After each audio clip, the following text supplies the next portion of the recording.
बिस्मिल्लाहिर्रहमानिर्रहीम। प्यारा दोस्तों, असांजे हिन चैनल के ज़रूर सब्सक्राइब कयो जीअं असांजी हर नई इस्लामी वीडियो अपलोड थियण जो अव्हां खे फ्री में इतला पहुची सके।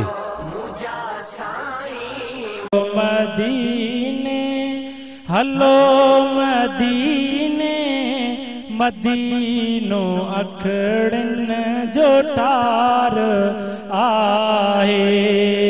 उते या रहमत, उते या बरकत, उते या रहमत, उते या बरकत, उते दिलन जो करार आहे। हलो मदीने हलो मदीने, मदीनो अखड़न जो टार आहे। हयात आए हुज़ूर मुंहिंजो, सुणी सुञाणे गुलाम पंहिंजा। हयात आए हुज़ूर मुंहिंजो, सुणी सुञाणे गुलाम पंहिंजा। सदन में साणी थिए उन्हीअ सां, सदन में साणी थिए उन्हीअ सां, पिरत मां कई जंहिं पुकार आहे। हलो मदीने हलो मदीने, मदीनो अखड़न जो टार आहे। ओ दुनिया जे शहरनि सभिन खां सुहिणो मदीनो मुनवर खुदा तो जाने। दुनिया जे शहरनि सभिन खां सुहिणो मदीनो मुनवर खुदा तो जाने।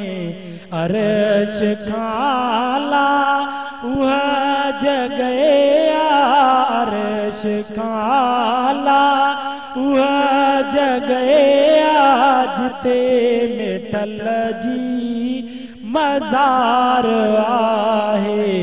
हलो मदीने हलो मदीने, मदीनो अखड़न जो टार आहे। ॾिसो नज़ारा अली अरम जा, गुलनि थियूं हीरियूं थदियूं,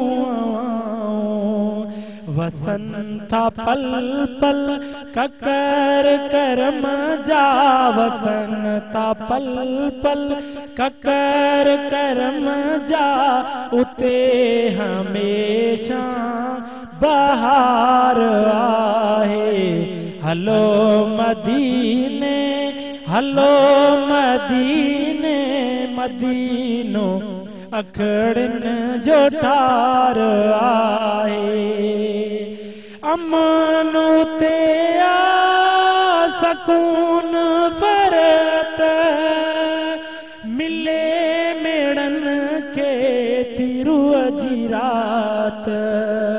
न जेड़ो झगड़ो न हुल हंगामो, न जेड़ो झगड़ो न हुल हंगामो, उते रुगोई प्यार आहे। हलो मदीने हलो मदीने, मदीनो अखड़न जो टार आहे। ओ शुक्र ज़ारे करे मुझो सुनो दिल भर साईं, मिलियो जाई के पिरिय जो पाड़ो।